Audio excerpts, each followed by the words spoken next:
बुलेटिनच्या सुरुवातीलाच एक महत्त्वाची बातमी। राज ठाकरेंच्या भेटीनंतर आता खासदार राऊत हे मातोश्रीवर पोहोचलेले आहेत। राज ठाकरेंच्या भेटीनंतर राऊत हे उद्धव ठाकरेंच्या भेटीला आलेले आहेत। शिवतीर्थावर राऊत आणि राज ठाकरेंमध्ये जवळपास 20 मिनिटं चर्चा झाली आहे।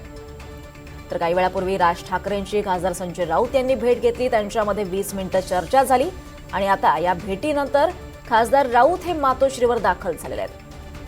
राज ठाकरेंच्या भेटीनंतर राऊत आता उद्धव ठाकरेंची भेट घेत आहेत। ठाकरेंच्या गाठी भेटी या वाढलेल्या दिसतात। महापालिका पार्श्वभूमीवर अनेक महत्त्वाच्या घडामोडी घडताना दिसत आहेत। प्रचाराची रणधुमाळी सुद्धा अखेर आज सुरू झालेली आहे आणि त्याच पार्श्वभूमीवर या महत्त्वाच्या अशा घडामोडी घडतात। उद्या ठाकरेंचा वचननामा जाहीर होणार आहे, प्रसिद्ध होणार आहे आणि त्याच निमित्तानं ही भेट असल्याचं सांगण्यात येत आहे।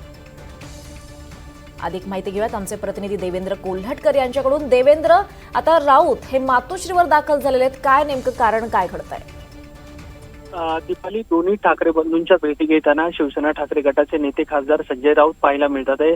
थोड्या वेळापूर्वीच त्यांनी राज ठाकरेंची भेट घेतली, तर आता ते उद्धव ठाकरे यांची भेट घेण्यासाठी मातोश्री निवासस्थानी दाखल झालेले आहेत। उद्या आपल्याला माहिती आहे की दोन्ही ठाकरे बंधूंचा वचननामा जाहीर होणार आहे। त्यासोबत 5 तारखेपासून म्हणजे परवापासून दोन्ही ठाकरे बंधूंच्या संयुक्त सभा, त्यासोबत प्रचाराला देखील सुरुवात होणार आहे आणि तत्पूर्वी या सगळ्या गाठी भेटी ज्या आहेत त्या पाहायला मिळतात आहे। संजय राऊत यांच्या दोन्ही ठाकरे बंधूंसोबत एकूणच नियोजनाच्या पार्श्वभूमीवर या सगळ्या भेटी असल्याचं आपल्याला माहित पडतंय। निश्चितच देवेंद्र, याचे अपडेट्स तुमच्याकडनं घेत राहू। तुर्तास धन्यवाद या सविस्तर माहितीसाठी।